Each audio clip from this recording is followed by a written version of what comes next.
This is the second part of our discussion today.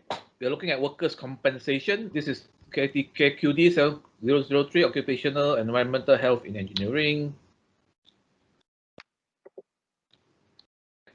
Good afternoon, good morning again. All right. Okay, we'll evaluate modern workers' compensation laws. All right. So worker compensation is not a new thing. It has been there for the past 4,000 years. Around 2,000 years ago, even in Iran currently, all right, they already have compensation for workers who are injured in the workplace. They give some money for them to go back. But the modern compensation actually started in Peruvian Bismarck employers liability law in 1871. All right, so Bismarck is the person that actually described the workers' compensation. All right, so in 1884 in Germany, Bismarck also workers accident insurance. They say financial responsibility of employer for injury or death of an employee in the workplace. It was regarded as an exclusive remedy to the problem of workers' compensation. So workers under this system could not be sued through the civil court. Sorry, employers under this system could not be sued through the civil court by the employees. So basically, what is this that if I give you money, and there's basically, is this based on no liability compensation? What I mean by no liability compensation? That means I do not admit I am liable, you do not admit you're liable. I give you compensation even though if you make the mistake or I make the mistake. So the compensation is made based on the workers' disability or the workers' impairment. All right. So it's not based on who's right and who's wrong. So once the compensation is paid, you are not allowed. You should not be able to sue the company for liability. So other compensation law around the world, in Britain in 1880, we have the Employers' Liability Act. A proof of negligence on the part of the employer was necessary for the employee to collect. 1897, Workers' Compensation Act. Legislation for employers to pay for no liability compensation. So the no liability compensation is the one that we actually adopted. So what that means that no liability compensation in the sense that you don't have to prove liable and you're paid. All right. It doesn't matter whether you're liable or the worker is liable, but you're still paid. All right. So the forerunner of the Employee Compensation Act passed, followed by 1971 states. All right. So occupational disease law not passed until 1917.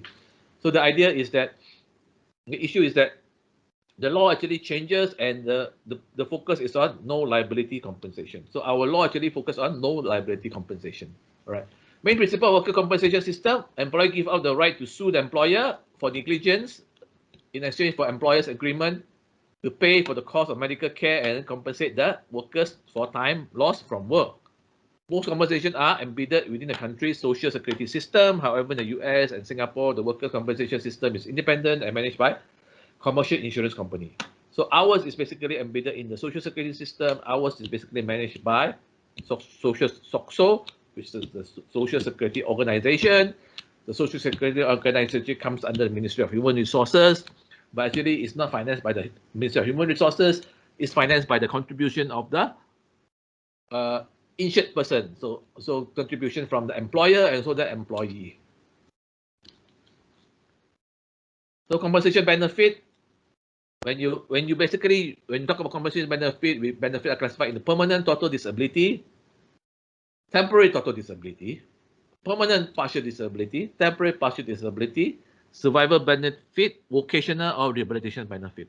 So we look at what do you mean by permanent total disability, what do you mean by temporary total disability, what do you mean by permanent partial disability, what do you mean by temporary partial disability. So before we go into that, we need to focus on three words that are sometimes people use interchangeably, but it's not interchangeable. All right. What's the difference between impairment and what's the difference between disability? What's the meaning of handicap? Right. So impairment is an impairment is the total loss of physical function of such as a decrease in the maximum strength or loss of the anatomical structure. So it can be because you had loss of a finger, you are basically called impairment. You have basically loss of the function of your upper limb, it's also called impairment.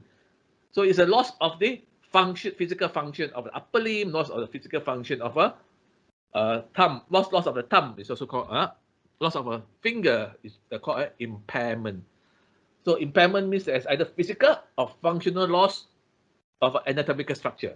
It can be physical, that means the thumb actually, you lose the thumb, or because you have nerve damage and your thumb cannot move, your hand cannot move, or your upper limb cannot move, then it's also called a impairment. So that's called a functional impairment, not a physical impairment, but still an impairment. Handicap is basically, we don't use the word handicap because handicap is specific activity that may not be performed, inability to climb stairs or wear respirator. The word handicap is not used because it is considered not a politically correct word, so we drop the word handicap. So usually we just use either impairment or disability. All right. So handicap is, as mentioned here, is you can use only in what. So what's the difference between impairment and disability? You have to have an impairment before you can decide whether you are disabled or not. Impairment and disability are not the same. You can have an impairment without a disability. But you cannot have a disability without an impairment. So disability is the impact of an impairment or handicap of the person's life. This may be expressed in the term of job-specific disability. That means based on the job itself, or disability associated with activity of daily living. What do you mean by activity of daily living? The activity that you do daily to actually make sure that you can able to live, like go to toilet, like wash yourself, like bathe yourself, like cook for yourself, like put on your clothes, go to sleep, have sex. Those are called activity of daily living. That means you need to do that because you want to live daily. So activity daily. Job-specific disability is basically very simple. You lose this finger. What is this finger? This finger. This is your little finger, correct? If you lose this finger, how much are you disabled or not? Anyone? No. Yes. Okay, who say yes? No. Me. Okay, the one say yes, tell why, the one say no, why? Prasad, why? Prasad, is yes or no? Prasad, are you there? You got to on your mic. Yes, yes, Yes, sir, why? sorry. I said no, it's say no, not okay, a why? disability. It's an impairment because without your little finger, you can still function. What is your work? Sorry. Actually, I'm not, I'm a full-time student, sir. I used to be an engineer before. Okay, what type of engineer are you? I was more of a semiconductors production engineer. Okay, do you need to use the little finger to work or not? No, I don't have, I mean, I would use more of my other fingers than my little finger. Okay, so you're not disabled, but you're impaired. No. All right. Very Yes. good. The one who say no? The one who say yes? Anyone who say yes? Yes. Yes, it's still disabled. All right. Why? Because it will definitely impair your any job, even if limited usage of it would still impair the work they can be produced. Okay, what do you do? Me? Ananda. Ananda, what's your work? Sorry. I'm a consultant engineer. Do you use the little finger or not? Yes, when I go to For site. what? You use the little finger for what? When I go to site and I do any material testing, joint inspection testing, site You don't have visit. to use the little finger to do joint material testing, correct? Sometimes I have to carry the boulder or something. You don't have to use the little finger, correct? Yes. You don't have to use the little finger. So you're not impaired. Sorry, you're not disabled, you're impaired. I see. Yeah. Anyone else who is impaired because loss of little finger, disabled because loss of little finger? Any one of you here play a piano? Okay.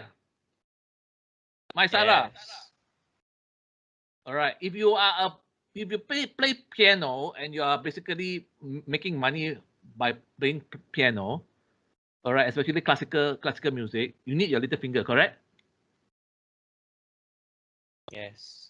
All right. So those people are called disabled. Okay.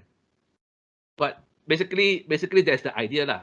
It doesn't mean that because you lose something you are disabled, but you're impaired. All right. So the idea is that, but we cannot focus on job specific disability when we look at claim. So at the end we still go back to impairment. All right. Keyboard a lot like decimal work. Disabled for those with whoever use keyboard a lot. Use a little finger to type ah. Okay lah. Some people use, some people don't use. Some people use 2 finger only, correct? 2 finger to type. Okay, some people don't use. Never mind, no problem. But this is just a discussion to show you that it's not that when you get a impairment, you can come up with a disability. So it depends on the job specific or depends on your activity of daily living. So compensation laws in Malaysia. So the first one is Workmen's Compensation Act 1952. All right. Regulation 1952 and other regulated regulation. And then the Social Security Act comes in place in 1969. All right. So Workers' Compensation Act 1952 is basically an independent employer liability insurance scheme, coverage limited to maximum salary of 500 per month, compulsory insurance for employer with a Malaysia insurance. However, Security for Insurance Regulation 1959 allowed disposition of 500,000 in lieu of the insurance. That means if the company deposit 5,000, you don't have to go for an insurance company. Capping of the amount of compensation suspended, superseded by the Social Security Act. But at one point of time, it was brought back for the foreign workers. All right, but now foreign workers also come under Social Security Act, so we don't have to think of that again. Yes, Christy, for impairment, it depends on specific job. For disabilities, it depends on specific job, but for compensation purposes, that's why we don't use the job as to decide on the disability. We use what we call activity of daily living, because activity of daily living does not depend on job. Depends on everybody needs that to basically do activity of daily living. So you are still given a compensation, but the compensation is smaller, but it might not be what we call, might not compensate you for the job you're losing. That's why for people who need specific use of their specific parts of their body, sometimes they insure them differently. All right. So that's why if you use your voice to speak and to communicate and to sing, and your voice become rough and you cannot sing, then you're not going to get compensated to the full amount, because your activity of daily living is not lost, So that's the important part. All right. So foreign workers to be covered under the SOCSO. Why we actually cover foreign workers? It's not because we want to do it, because we want to ensure that we are able to fulfill the what we call the international obligation. So basically, we have signed the Equality Treatment of Accident Compensation Convention 1952. These are conventions under the International Labour Organization. Also, we look at the Conference or Committee of Application of Standard under International ILO. So we have actually signed that. By signing that, we need to actually what we call insured our foreign workers to the same level that we insured our Malaysian workers. All right. So Employee Social Security Act exemption for foreign workers, revocation 2018. So effective 1st January 2019, employers who hire foreign workers, excluding domestic servants. So domestic servant is there. So we discuss domestic servant at the end of this class. Shall be registered their employees with Social Security Organization and contribute to employers' injury scheme under the Employee Social Security Act. The only difference is that foreign workers are only covered for employee injury scheme and not the pension scheme. All right. So under the SOCSO, we have 2 schemes: insurance scheme, the injury scheme, and the pension scheme, which we're going to discuss. For foreign workers, it's only covered under the employee injury scheme. So what is the Social Security Act? It's a social security system run by a state or financed by contribution from the employer in respect to an insured person, capping on the amount of compensation by actuarial factor. So employers can be categorized into two: principal employer and immediate employer. So it doesn't matter who is employer. Basically, it's just to tell you that who pays and who don't pay. So the idea is, no matter who, the person has to pay once only. So do you need to pay twice or not?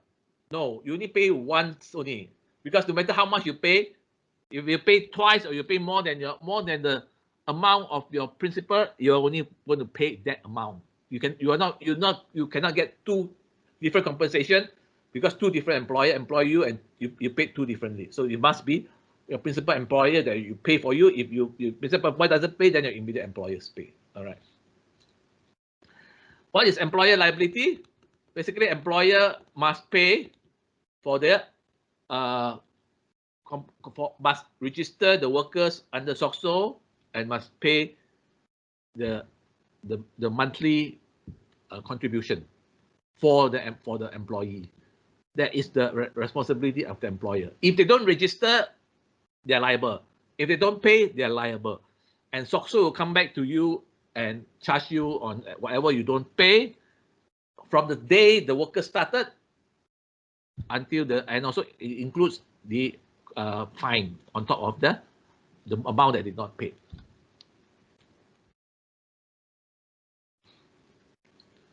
So before 2016, up to 2016 amendment, basically what happened is that before 2016, not all workers are covered.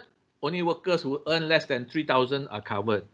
Now all workers are covered, even though they earn more than 3,000, or currently it's more than 4,000.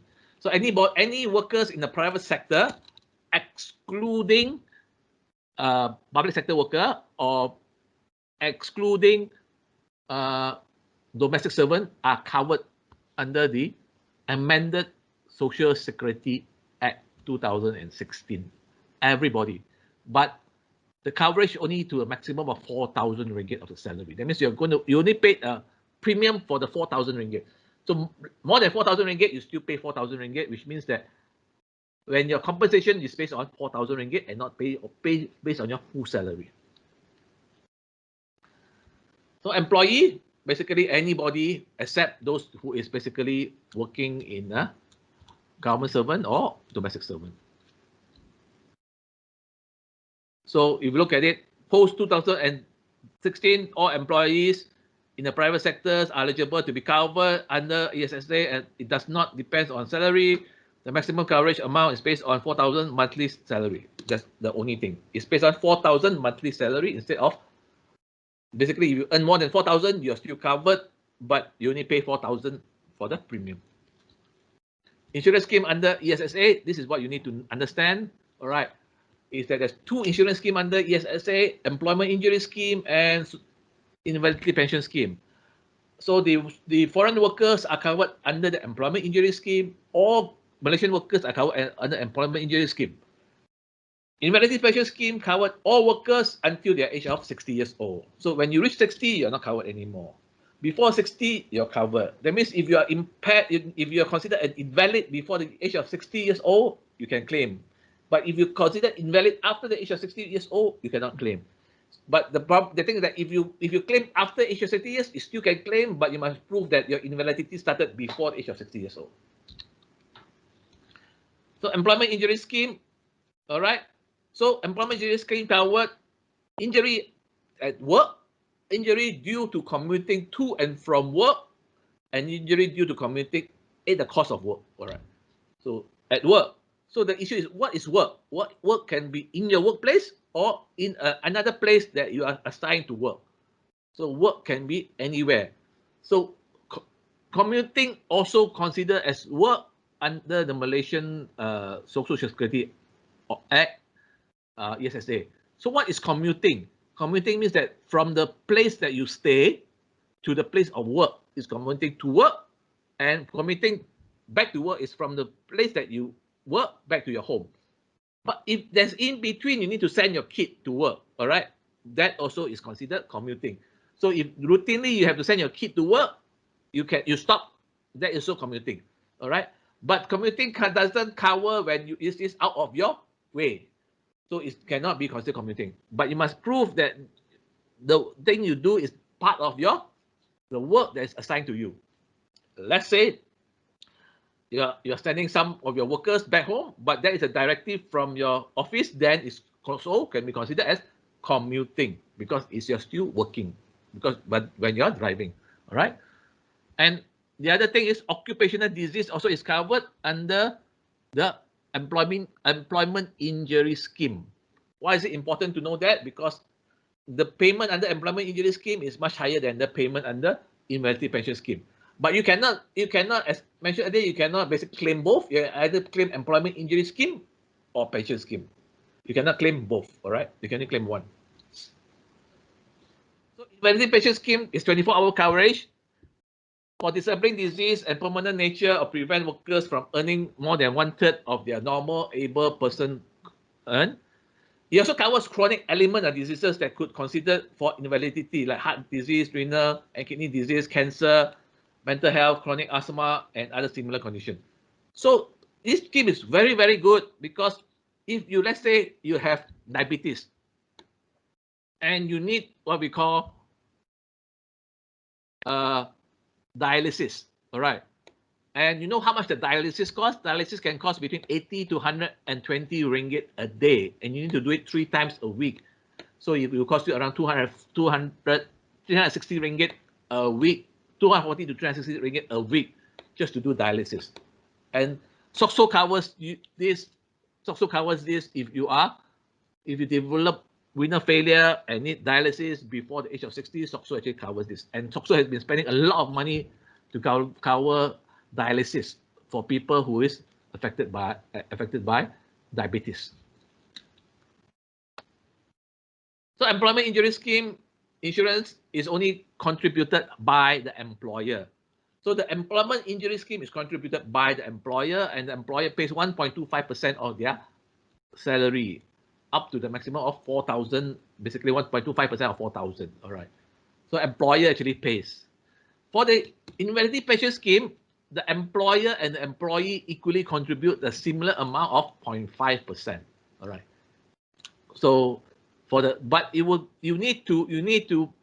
only covered until 60 years old. That means you need to contribute until 60 years old. But the employment injury insurance scheme, there's no age limit. Even if you're 90 years old, you're still working, you still have to contribute to the employment injury insurance scheme. All right. So as long as you're working, employer needs to contribute to the scheme. There's no age limit, but for invalidity pension scheme, the age limit is 60 years old. Once you reach 60 years old, you don't have to contribute. The similar thing is that once you reach 60 years old, if you're not invalid yet, you cannot claim invalidity pension scheme. All right. So benefit of an injury scheme is benefit of employee injury scheme is that you can get medical benefit, which means that if you are diagnosed with a medical disease due to occupational disease, or if you're injured in the course of work, or injured while commuting to and from work, or injured while commuting as a cause of work, the SOCSO will pay the medical bill, which consists of your hospital stay in a government hospital, class 2 ward, the medical consultation, and the treatment. SOCSO will pay for that. All right.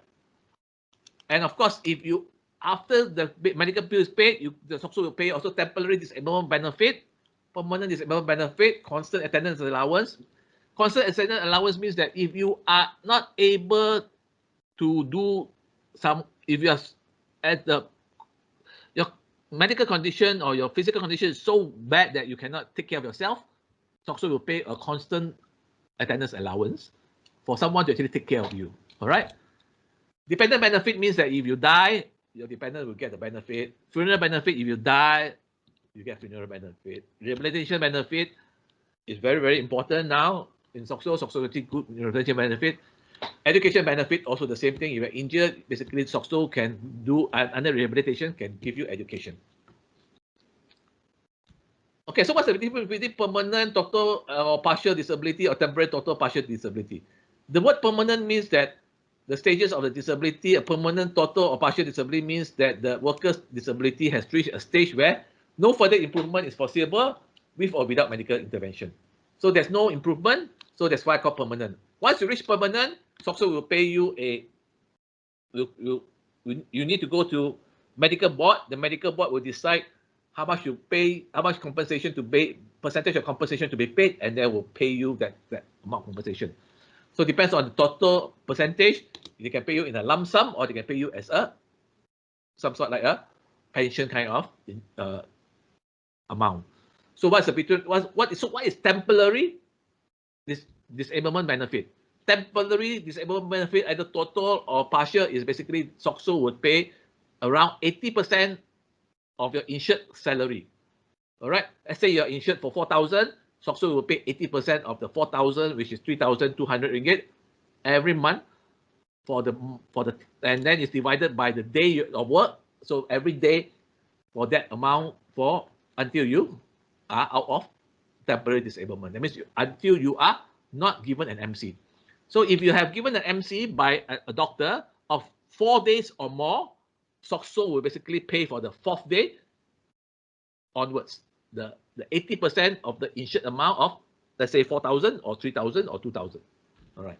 So it will pay that on the 4th day itself.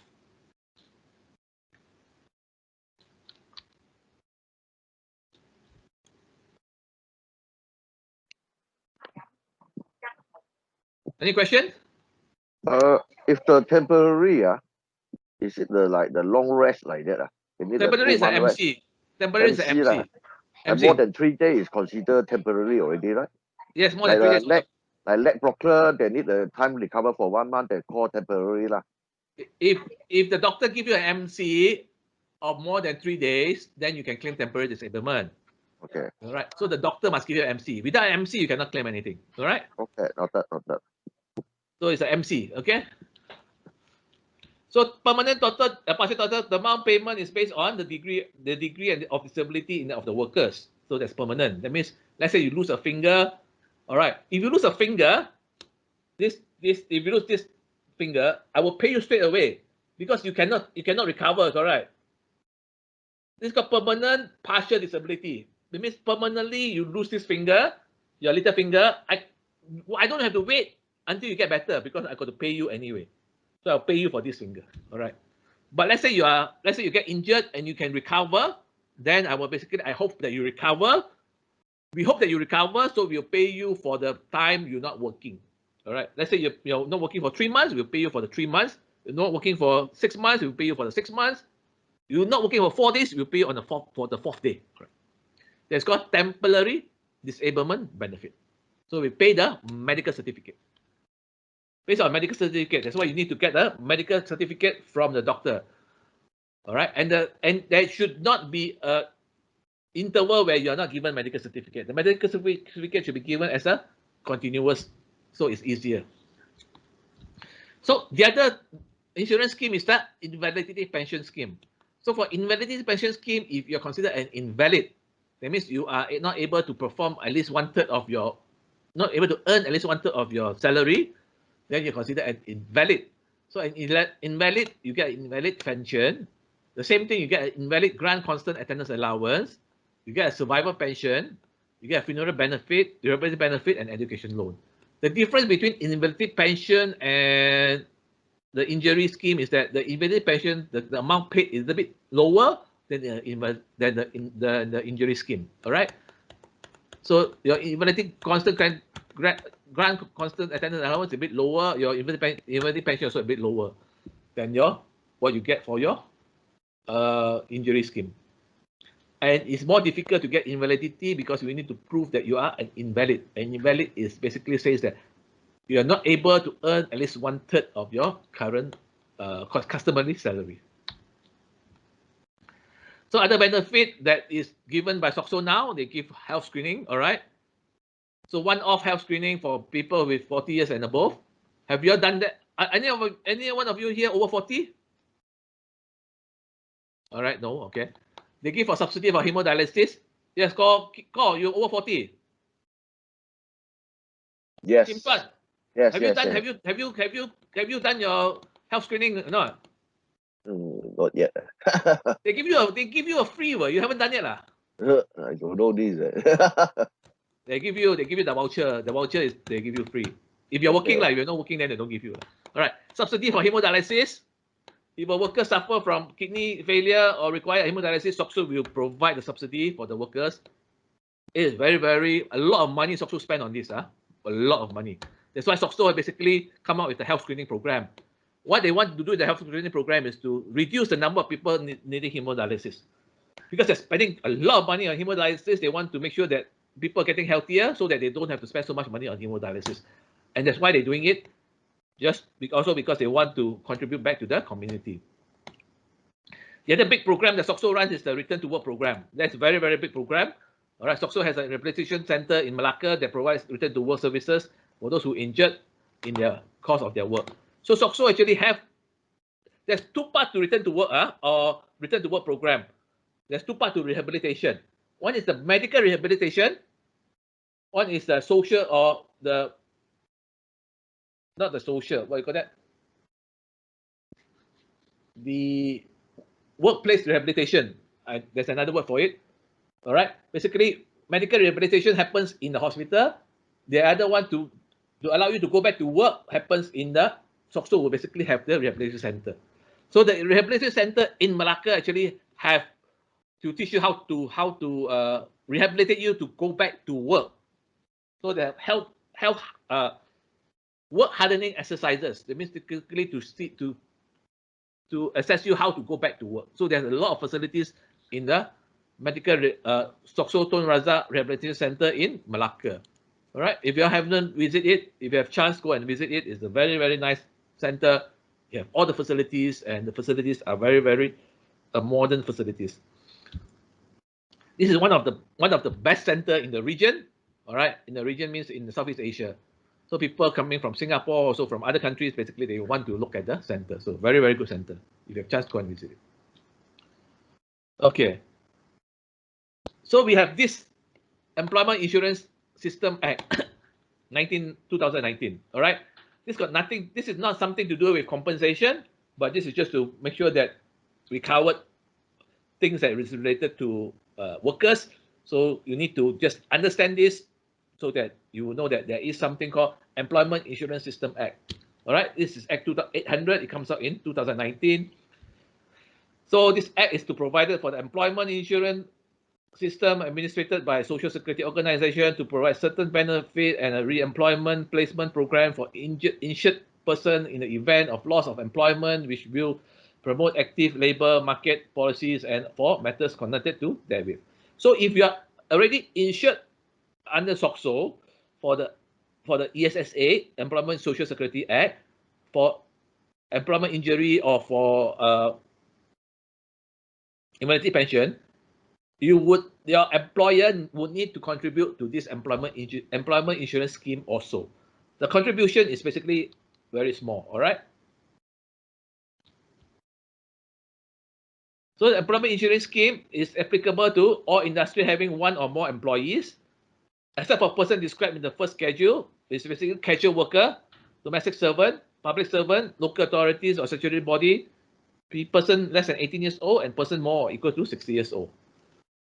Incarcerated person and also spouse don't have to contribute. The contribution is basically very small. If you earn a minimum of 30 ringgit, you contribute 5 cents from the employee, 5 cents from the employer, that means 10 cents. It's around 0.025, something like that. Maximum is 4,000. You contribute 790 from the employer and 790 from the employee. Basically, you contribute around 16 ringgit or 15 ringgit 80 cents. So these are the contributions that you make monthly, and these are the benefit that you get. You get job search allowance, you get early employment allowance, you get reduced income allowance, you get training allowance and training fee. So how much do you get for your job search allowance and reduced income allowance?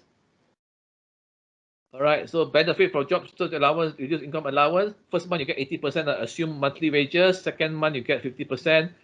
3 to 4 months you get 40%, and 5 to 6 months you get 30% of the assumed wages. So we are finishing. We have finished the compensation, workers' compensation. So, what is the compensation available for other groups of worker? What's the compensation available for government worker? Basically, we would you have a case study, correct? You have to do that. Why is domestic servant not included in ESSA 1969?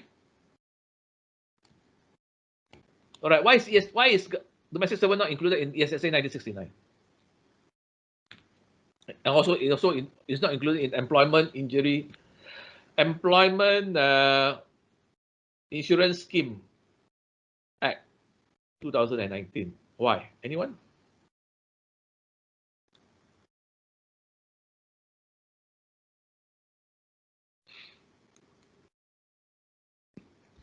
Anyone?